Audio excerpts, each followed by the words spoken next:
Good morning everyone. আজকে আমার duty নেই, কারণ আজকে আমাদের নার্সিং কলেজে নতুন হোস্টেলের উদ্বোধনী অনুষ্ঠান হয়। তাই সিস্টাররা আমাদের সেজেগুজে যেতে বলছে। আমিও সকাল সকাল সাজতে লেগে পড়েছি। দেখো, আমি কিন্তু অলরেডি ড্রেস পরে নিয়েছি। তারপর আমি একটু মেকআপ ট্রাই করছিলাম, কিন্তু আমি তো মেকআপ করতেই পারি না। তাই ইউটিউবে একটা ভিডিও দেখে আমি মেকআপ করতে বসে পড়লাম। তো ফার্স্টেই আমি rose water as a toner হিসেবে ইউজ করলাম, দেন আমি সিরাম অ্যাপ্লাই করলাম, এন্ড দেন ময়শ্চারাইজার অ্যাপ্লাই করলাম। তারপর আমি একটু প্রাইমার ইউজ করে নিলাম, এন্ড দেন মেকআপ করার জন্য আমি এখানে সিসি ক্রিম ইউজ করব। আমার তো ব্লেন্ডার নেই, তাই দেখো কি সুন্দর হাত দিয়ে ব্লেন্ড করে নিচ্ছি। একটু প্রবলেম হচ্ছিল বলে আমি একটা আয়না ইউজ করছিলাম। দেন আমি একটু পাউডার অ্যাপ্লাই করে নেব। দেন আমি লিপস্টিক পরতে স্টার্ট করলাম।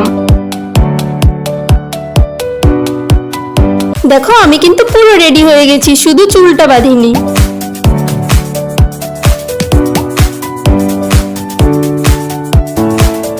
সো এটা আমার ফাইনাল লুক। কেমন লাগছে জানিও।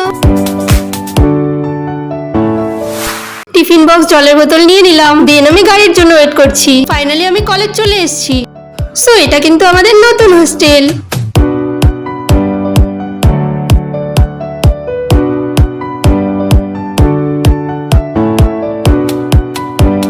এই দেখো আমাদের পুরনো হোস্টেল। এখন থেকে কিন্তু আমাদের কলেজে ফার্স্ট ইয়ার থেকেই হোস্টেল দেবে। দেখো এখানে কিন্তু পুজো হচ্ছে।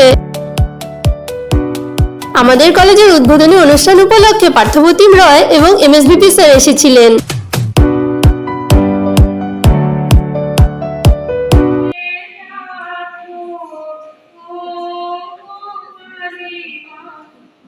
তারপর আমাদের হসপিটাল থেকে এনএস ম্যাডাম, ডিএনএস ম্যাডাম সবাই এসেছিলেন।